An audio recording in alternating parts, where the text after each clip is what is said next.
foto mengambil background Siti Inggil, tanah tingginya. Nanti kalau berkenan Bapak, spot fotonya masih banyak di setiap ruangan, di pintu, di gapura, sekedar buat koleksi di rumah saja. Ini masih ada ya? Ya, mari ke sini Bapak, silakan. Sambil jalan. Dari satu bahasa ya juga sangat tepat sekali di sini. Semuanya. Yang makna artinya tanah, Inggil yang artinya tinggi atau atas. Di sini Bapak, tanah yang ditinggikan, tanah yang dimuliakan seperti podium kebesaran.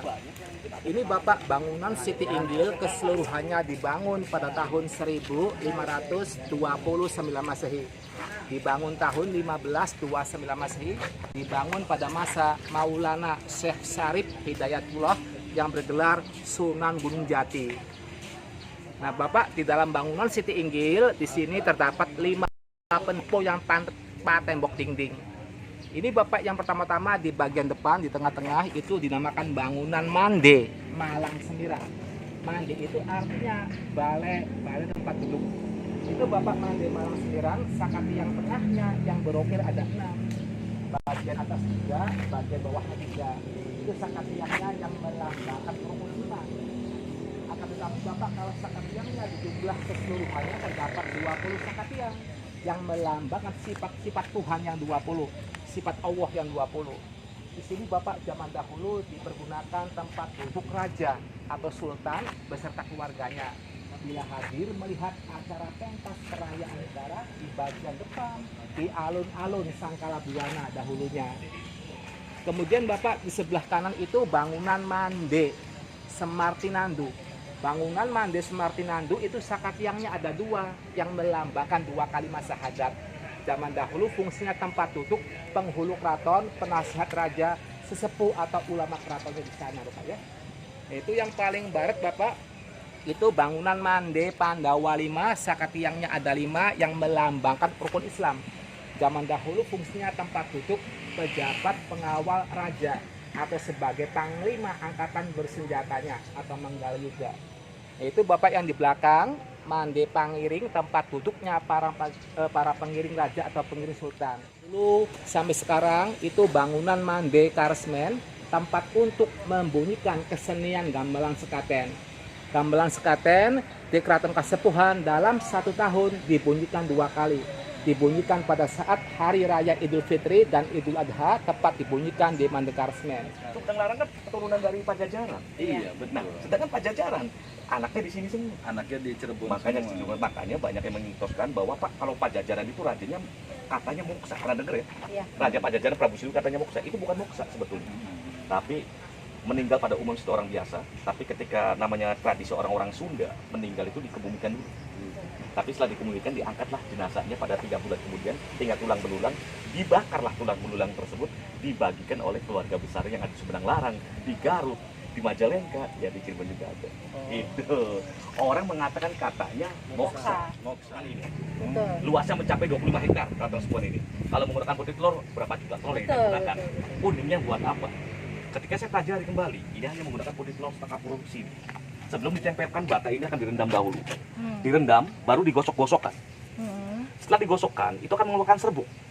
Apabila kena air, serbuk merekat. Barulah dikasih campuran kapur sirih.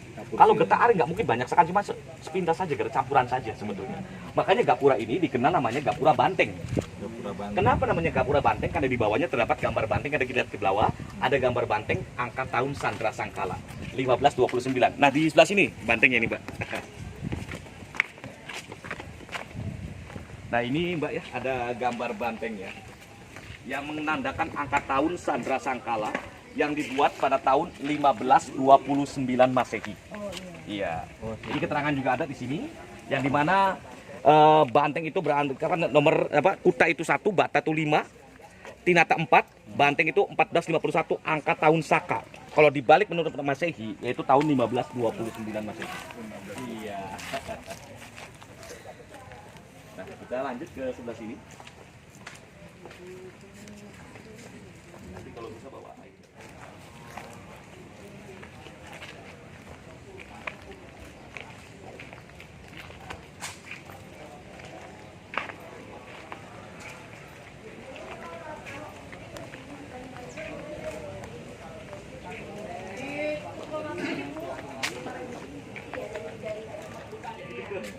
kita memasuki pintu yang dikenal dengan namanya pintu regol.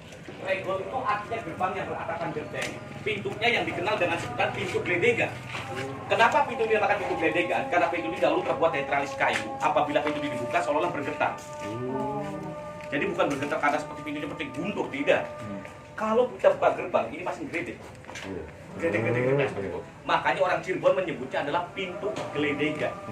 Cuma saya pintunya sudah diganti, yang masih orisinil adalah kayunya saja. Dibuat pada tahun 1529 Masehi, yang konon cara pembuatan kayu ini sangat unik, yaitu dengan cara dibacem.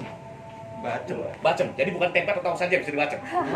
Ini pembelajaran buat kita. Kayu dibacem, jadi direndam artinya. Jadi barangkali buat Mbak Mas besok-besok membuat rumah menggunakan bahan kayu, usahakan kayu tersebut direndam di kali. Oh, di kali. Di empang kalau punya empang. Di lumpur. Makanya ini alhamdulillah masih orisinil dan cuma yang sudah diganti adalah penting-pentingnya saja. Sudah tidak asli lagi. Kayu jati. Dan kemudian dari kayu jati, makanya dahulu sebelum adanya Cirebon, pasukan Belanda Cirebon ini dikenal dengan sebutan Amparan Jati. Amparan Jati sebenarnya bukan jati. Cuma ada satu masalah namanya Pak itu. Yaitu masalah yang kita kenal sekarang ini dengan sebutan Amparan Jati. Makanya Cirebon ini ada raja bukan sebulan.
Lagi di depan patung macan putih ya.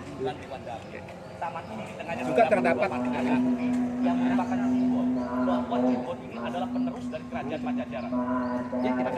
itu yang di atas ornamen relief ukiran Megamendung. Megamendungan, lambang filosofi pelindungan, pengayoman dan sumber kehidupannya. Kemudian Bapak di samping kanan dan kiri itu yang di bawahnya relief batu karang atau wadasan. Itu batu karang atau wadasan yang artinya kita hidup harus punya pondasi yang kuat pendiriannya, yang kokoh, yang tegar seperti batu karang, tidak boleh bersemangat.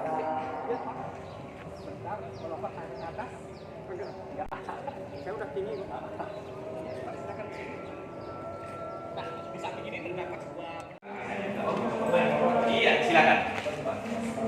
Ya, Mbak Mas ya, kita sekarang ini berada di Istana Sunan Gunung Jati. Istana ini dibangun oleh Sunan Gunung Jati pada masa abad ke-15 sekitar tahun 1529 Masehi. Ada ruangan depan istana ini yang lebih dikenal dengan sebutan Jinem Pangrawit. Jinem Pangrawit. Jinem itu artinya dari satu ruangan. Pangrawit itu artinya dalam bahasa Jawa itu artinya dikatakan bahasa rawit, kecil. Ruangan kecil yang dahulu difungsikan sebagai tempat penerimaan tamu agung sultan. Diterima dulu di sini, baru ditinggal masuk ke dalam istana. Tapi sebelum masuk ke dalam istana, ini harus berhias diri dulu di sini. Untuk mendengarkan dengan keadaan rapi dan bersih. Cuma sejak tahun 2012 yang lalu pengunjung dilarang masuk ke dalam istana dikarenakan banyak yang melanggar. Banyak kursi-kursi raja yang diduduki oleh para pengunjung. Tempat singgah sana sultan atau rajanya. Nanti Bapak di atas di tengah-tengahnya terdapat kursi singgasana kesultanan yang dinamakan kursi Gading Gilang Kencana. Kemudian di bagian belakang kursi singgasana terdapat ranjang kencana untuk istirahat siang sultan atau raja dahulunya. Itu Bapak ranjang kencananya yang berkelambukan selendang 9 warna. Bapak kita boleh sebentar ya. Nanti kelihatan lebar ke atas ya.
Keputren zaman dahulu tempat tinggal anak sultan yang perempuan yang belum menikah.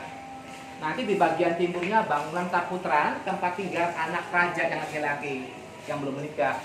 Zaman dahulu Bapak, tempat tinggal anak sultan yang laki-laki dan perempuan yang belum menikah dipisah tempat tinggalnya. Ini bangunan Keputren yang zaman dahulu tempat tinggal anak sultan yang perempuan yang belum menikah.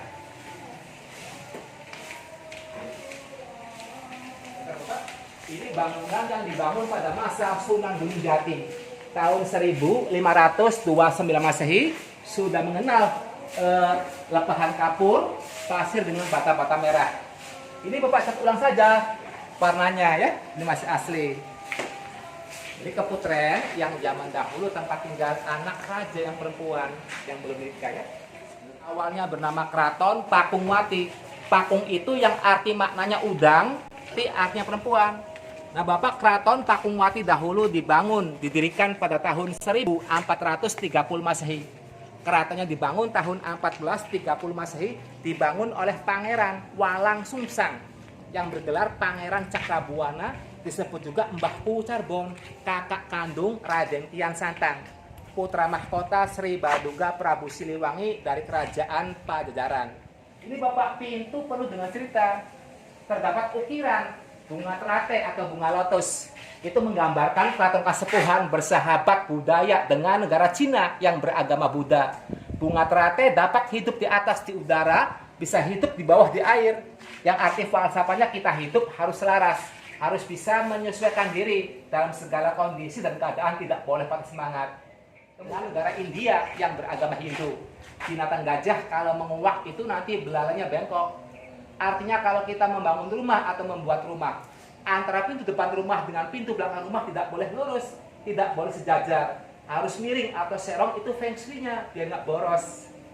Juga Bapak terdapat ukiran buah manggis, tapi sekarang catnya sudah diganti dengan warna kuning keemasan, lambang keagungan. Buah manggis simbol kejujuran. Buah manggis kalau kelopak kuncup buah di atasnya ada 4, pas dibuat tahun 1430 Masehi. Itu sumurnya dibuat oleh Syekh Gentong, putra Syekh Kuro dari Kerawang. Itu Bapak, airnya dari zaman dahulu sampai sekarang tidak pernah surut. Bahkan airnya sudah ada penelitian dari berbagai mahasiswa dan mahasiswi, juga Ikatan Dokter Indonesia. Bapak, nanti airnya kalau untuk dikonsumsi, diminum, jangan dimasak, jangan direbus. Nanti kalau direbus atau dimasak, kandungan mineralnya hilang, rusak. Di sini Bapak, kadar pH-nya di atas 7,5 basah ya. Silakan Pak. Ya boleh. Dua Pak. Silakan Pak, ngomong Pak. Nggak dibeliin? Ya enggak lah. Dua aja. Di sini situs bangunan keraton awal pertama di Cirebon, Keraton Pakungwati yang sekarang disebut Dalam Agung Pakungwati. Ini Bapak, bangunan Keraton Pakungwati yang dulu didirikan tahun 1430 Masehi tanpa bahan perekat ya. Masih aslinya ya. Masih asli tahun 1430 Masehi. Bapak, zaman dahulu tembok keraton tingginya 2,5 meter, tebal temboknya 80 cm ya. Ini hanya ditempelin gitu aja. Nah, ini renovasian tahun 96 Bapak. Itu yang masih utuh, yang masih asli kelihatan ya. Oke. Yuk Bapak, kita masuk sebentar ya. Di sini tinggal bekas puing-puing keraton awal pertamanya, Keraton Pakungwati. Ini Bapak, zaman dahulu bekas sekat ruangan, pembatas ruangan ya. Seperti ini bentuknya. 16 Bapak, di sini semenjak tahun 1430 sudah diramal.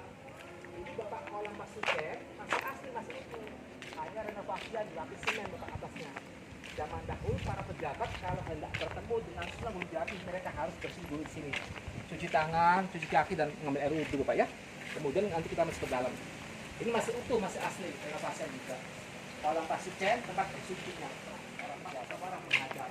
Itu masih asli, hanya renovasian. Bagian Bapak, zaman dahulu para wali kalau bermusuhan di sini lokasinya Bapak ya. Kita masuk ke Sumur Agung Pakungwati dulu.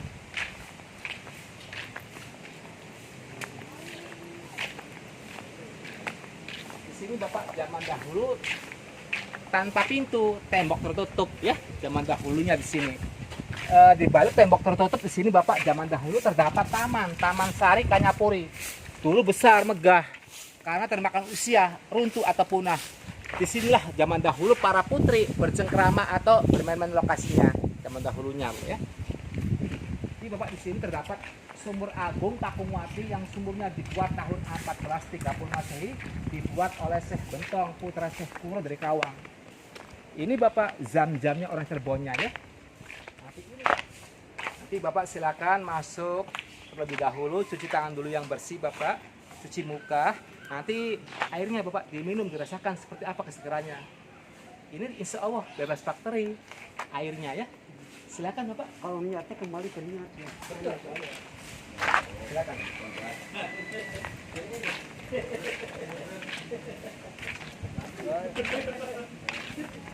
Pak, nanti kalau masuk mohon dilepas dulu sendal sepatunya ya.